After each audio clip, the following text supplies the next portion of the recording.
جزاک اللہ خیر. اچھا جی، بات کو آگے بڑھاتے پھر انشاءاللہ آگے بھی ذکر آئے گا تو پھر میں عاطف آپ کی بھی بات لیں گے. یہاں پر ایک اور چیز جو حضرت موسیٰ کے کردار سے جو میں نے سیکھی اور جو یہاں پر بھی آ رہی ہے وہ یہ ہے کہ جیسے اللہ سبحانہ تعالیٰ نے سورہ طٰہٰ میں موسیٰ علیہ السلام سے کہا تھا نا فَقُولَ لَهُ قَوْلًا لَيِّنًا لَعَلَّهُ يَتَذَكَّرُ أَوْ يَخْشَىٰ، اور تم دونوں وہاں جاؤ اور نرمی سے اس سے بات کرو، شاید کہ وہ نصیحت قبول کرے یا اللہ کی خشیت اس کے اندر پیدا ہو. نرمی سے بات، نرمی کے ساتھ بات. فرعون جیسا شخص بنی اسرائیل کے بچوں کو قتل کرنے والا، آپ سے تصور کریں نا، ہسٹری میں ہمیں پتہ تو نہیں چلتا لیکن موسیٰ علیہ السلام اور ہارون علیہ السلام کے علاوہ ہو سکتا ہے ان کے کسی بھائی کو قتل کیا گیا ہو. ہمیں تو نہیں پتا، صرف ایک بہن کا ذکر آتا ہے قرآن میں اور ان 2 بھائیوں کا ذکر آتا ہے. باقی اس فیملی میں ہو سکتا ہے کتنے ان کے چچیرے بھائی ہوں گے، چچا زاد بھائی، خالہ کے بچے، فلاں کے بچے، فلاں کے بچے، پھر قوم کے بچے، کتنے لوگوں، کتنے بچوں کو سلوٹر کیا گیا. ٹھیک ہے، ذبیحو کا ذکر آتا ہے، ذبیحو، ذبح یذبحو، تکلیف دے دے کے قتل کرنا. اس شخص کے بارے میں کہا جا رہا ہے کہ جا کے نرمی سے بات کر. یہ جو نرمی ہے نا، یہ اللہ سبحانہ تعالی کو بھی بہت پسند ہے. نبی صلی اللہ علیہ وآلہ وسلم نے فرمایا، ایک حدیث میں آتا ہے، میں وہ حدیث آپ کو پڑھ کے سناتی ہوں، نرمی کے بارے میں ہے کہ حضرت عائشہ سے روایت ہے کہ رسول صلی اللہ علیہ وآلہ وسلم نے فرمایا کہ اللہ خود مہربان ہے اور نرمی اور مہربانی کرنا اس کو محبوب بھی ہے، اور نرمی پر وہ اتنا دیتا ہے جتنا کہ درستی پر نہیں دیتا، اور جتنا کہ نرمی کے سوا کسی چیز پر بھی نہیں دیتا. یہ مسلم کی روایت ہے، صحیح مسلم کی. اور اسی طرح اللہ کے رسول صلی اللہ علیہ وآلہ وسلم نے فرمایا جس چیز میں نرمی ہوتی ہے وہ اس کو خوبصورت بنا دیتی ہے. گفتار میں نرمی، کردار میں نرمی، ہو ہلکا ہے یاراں تو بریشم کی طرح نرم. نرمی پیدا کریں اپنے اندر. کسی وقت کسی نے مجھے کہا تھا کہ جب آپ پڑھا رہی ہوتی ہیں نا تو ایسا لگتا ہے جیسے آپ ڈانٹ رہی ہیں، کیونکہ مجھے طویل عمر ہو گئی ہے پڑھاتے ہوئے، تو کالج یونیورسٹی میں بھی، سوری یونیورسٹی میں نہیں، کالج میں کے لیول پر اور اسی طرح اسکول کے لیول پر بھی پڑھا ہے. تو مجھے کسی نے کہا تھا ایسے لگتا ہے جیسے آپ ڈانٹ رہی ہیں. تو بات کا اثر ہونے کے کی بجائے آپ کا لہجہ جو ہے نا اس سے لوگ آپ سے دور ہو جائیں. اس چیز نے مجھے بہت سکھایا. اور آپ یقین کریں اب جب بات ہوتی ہے تو حتی الامکان کوشش یہی ہوتی ہے کہ الفاظ کا چناؤ ایسا نہ ہو کہ سننے والے کو لگے کہ میں تو اپنے آپ کو کوئی بہت ہی توپ چیز یا نیک سمجھ رہی ہوں اور سننے والے کو میں کہہ رہی ہوں کہ تمہیں نہیں سمجھ آ رہی اور تمہیں نہیں پتا چل رہا. اسی طرح لہجے میں نرمی، اور آپ سب کا شاید اس میں رائے یہی ہو کہ جتنے نرمی سے سمجھانے سے اثر ہوتا ہے اتنا ڈانٹ کے نہیں ہوتا. ایک مرتبہ میں نے آپ کو اپنے بچے کی بات بھی بتائی تھی کہ اس نے کیا کہا تھا کہ جب آپ ڈانٹ رہی ہوتی ہیں تو ہمیں کچھ سمجھ نہیں آتا سوائے اس کے کہ ہمیں یہ پتا ہوتا ہے کہ امی ڈانٹ رہی ہیں، ہمیں آپ کی کوئی نصیحت سمجھ نہیں آتی اس وقت. اور اسی طرح ایک دفعہ مجھے یاد ہے کہ یہ جو سختی ہے نا انسان کی لہجے کی اور رویے کی، یہ آپ کے جتنے الفاظ سخت ہوتے ہیں یا جتنا آپ کا لہجہ سخت ہوتا ہے نا اتنی ہی کرختگی آپ کے چہرے پہ بھی ہوتی ہے. اور اس سے سننے والے میں بجائے اس کے کہ وہ آپ کی بات سنے اور نصیحت قبول کرے اور اللہ کی خشیت اس کے دل میں پیدا ہو، اس کے دل میں ایک خوف پیدا ہوتا ہے جو آپ کے اور اس کے بیچ میں کوئی پلیزنٹ کیفیت نہیں لے کر آتا، کوئی خوشگوار تعلق نہیں قائم کرتا، بلکہ ایک بیزاری اور منفی جذبہ پیدا ہوتا ہے. آپ کبھی دیکھیے گا، جو میرے ساتھ ایسے اتفاق ہوا تھا بہت سال پہلے کی بات ہے، جب بیٹا میرا جو تھا بڑا والا، وہ سبق یاد نہیں کر رہا تھا قرآن کا، تو میں اس کو ڈانٹ رہی تھی، تو اس کی بیگ پر، میرے بیٹے کی بیگ پر ڈریسنگ ٹیبل کا شیشہ تھا. ابھی میں اس کو ڈانٹ رہی تھی اور میری نظر خود اپنے چہرے پہ پڑی، تو یقین کیجئے وہ میرا چہرہ نہیں لگ رہا تھا. وہ جو عام میں چہرہ ڈریسنگ ٹیبل میں دیکھا کرتی تھی شیشے میں، وہ چہرہ نہیں لگ رہا تھا. وہ ایک عجیب خوفناک اور ہیبت ناک سی شکل مجھے نظر آئی اس وقت، اور مجھے خود اپنے چہرے سے خوف محسوس ہوا کہ اس طرح کی شکل میرا بچہ دیکھ رہا ہے تو اس کو میری بات کیا خاک سمجھ آنی؟ اس کو تو ایک ناپسندیدگی کی کیفیت آ جائے گی. یہی کرختگی جہنم کے دروغہ اور جو جہنم کے وہ فرشتے ہوں گے نا، ان کے چہروں پر ہوگی. سختی، کرختگی، جو ان کی شکلوں کو بھیانک بنا دے گی. تو جب آپ سمجھا رہے ہوتے ہیں، بتا رہے ہوتے ہیں، دین کی کوئی بات سمجھا رہے ہوتے ہیں، یا ویسے ہی کوئی معروف سمجھا رہے ہیں، کوئی اچھی بات سمجھا رہے ہیں، کوئی گھر کی بات بتا رہے ہیں، کچھ بھی بچوں کو سکھا رہے ہیں، تو نرمی پیدا کریں. فرعون جیسے شخص کے سامنے موسیٰ علیہ السلام کو اللہ تعالیٰ کہہ رہے ہیں کہ نرمی سے بات کرنا، شاید کہ وہ نصیحت قبول کر لیں. تو یہ تو پھر ہمارے بہن بھائی ہیں، انہوں نے تو کوئی ہمارے قتل نہیں کیے، کوئی ہمارے اوپر کوئی ظلم نہیں کیے، یہ تو ہماری اپنی اولادیں ہیں، ہمارے اپنے پیارے ہیں. ان کے ساتھ اگر ہم اس طرح کے الفاظ استعمال کریں یا اس طرح کے لہجے استعمال کریں تو کتنی زیادتی کی بات ہے. اور پھر ہم کہیں کہ جی ان پہ اثر ہی نہیں ہو رہا. تو اثر کیسے ہوگا جب ہم ایک مثبت چیز کو ایک منفی چیز کے ذریعے پہنچانے کی کوشش کر رہے ہیں. اللہ سبحانہ وتعالیٰ فرماتے ہیں اذ ناداہ ربہ بالواد المقدس طویٰ، جب پکارا اسے اس کے رب نے مقدس وادی طویٰ میں. اس کے بارے میں دو رائے ہیں. ایک تو یہ کہ یہ وادی کا نام ہے، وادی طویٰ، جہاں میں کوہ طور موجود تھا. دوسرا کہ اس وادی میں جس میں جو کہ 2 مرتبہ مقدس کی گئی. ٹھیک ہے، 2 مرتبہ کا، ایک مرتبہ جب انہیں نبوت دی گئی اور ایک دفعہ جب انہیں تورات دی گئی وہاں بلا کر. ٹھیک ہے، تو دونوں معنی اس کے ہیں. اذهب الى فرعون انه طغى، تم جاؤ فرعون کی طرف، بے شک وہ سرکش ہو گیا ہے. فقل هل لك، تو جا کے کہو اس کو،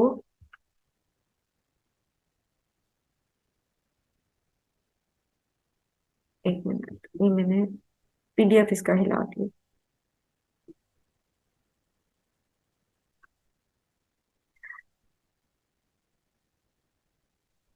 سوری. فَقُلْ هَلْ لَكَ إِلَىٰ أَن تَزَكَّىٰ، تو کہو کیا ہے تجھے خواہش اس بات کی کہ تو پاک ہو جائے، کیا تو یہ چاہتا ہے کہ تو پاک ہو جائے. وَأَهْدِيَكَ، اور میں تیری رہنمائی کروں، إِلَىٰ رَبِّكَ، تیرے رب کی طرف، فَتَخْشَىٰ، تو ڈرے اس سے. اس میں ہو کا تو ضمیر نہیں استعمال ہوئی، لیکن بیسیکلی یہاں خشیت الہی ہی کی طرف اشارہ ہے. اور یہی اسلام کی تبلیغ کا موضوع ہے. کیا؟ لوگوں کو اللہ کا تعارف کرانا، اللہ کی خشیت ان کے دل میں پیدا کرنا، ان کا تزکیہ کرنا، تزکیہ میں ان کی مدد کرنا. اہدیہ کا سے مراد کیا ہے؟ رہنمائی کرنا. اور یہاں پر تعاونوا الی البر والتقوی بھی آ جائے گا. ٹھیک ہے، تو لوگوں کو کہ دل میں اپنا خوف یا اپنی محبت پیدا کرنے کے بجائے لوگوں کو اللہ کا تعارف کرانا، لوگوں کے دل میں اللہ کی خشیت اور اللہ کی محبت پیدا کرنا، اور اس میں پھر اس کے ذریعے ان کا تزکیہ کرنے میں ان کی مدد کرنا. ہم نہیں کسی کا تزکیہ کر سکتے، وہ خود ہی کریں گے، لیکن ان کی رہنمائی کرنا کہ کیسے قرآن کی آیات جو ہیں ہمارا تزکیہ نفس کرتی ہیں. فَأَرَاهُ الْآيَةَ الْكُبْرَىٰ، تو دکھائی اس نے انہیں بہت بڑی نشانی. اسے کون سی بڑی نشانی دکھائی تھی فرعون کو؟ جو 2 عصا اور ید بیضا کا ذکر ہے. فَكَذَّبَ وَعَصَىٰ، اور یہاں پر فرعون کا رویہ جو قریش مکہ کا بھی تھا اس کو اللہ سبحانہ تعالیٰ نے یہاں ہائی لائٹ کیا، اور وہ کیا ہے کہ اس نے جھٹلا دیا اور نافرمانی کی. ثُمَّ أَدْبَرَ يَسْعَىٰ، پھر وہ پلٹا اور کوشش کرتے ہوئے. فحشر فنادا، تو پھر اس نے اکٹھا کیا اور اس نے پکارا. اب آپ اس کو ذرا قریش مکہ کے رویے سے ذرا اس سے ریلیٹ کر کے دیکھیں کہ اسی طرح وہ لوگ بھی کر رہے تھے نا. جب انہیں بتایا گیا انہوں نے جھٹلا دیا، جب ان سے کہا گیا یہ بات مانو انہوں نے نافرمانی کی، اور پھر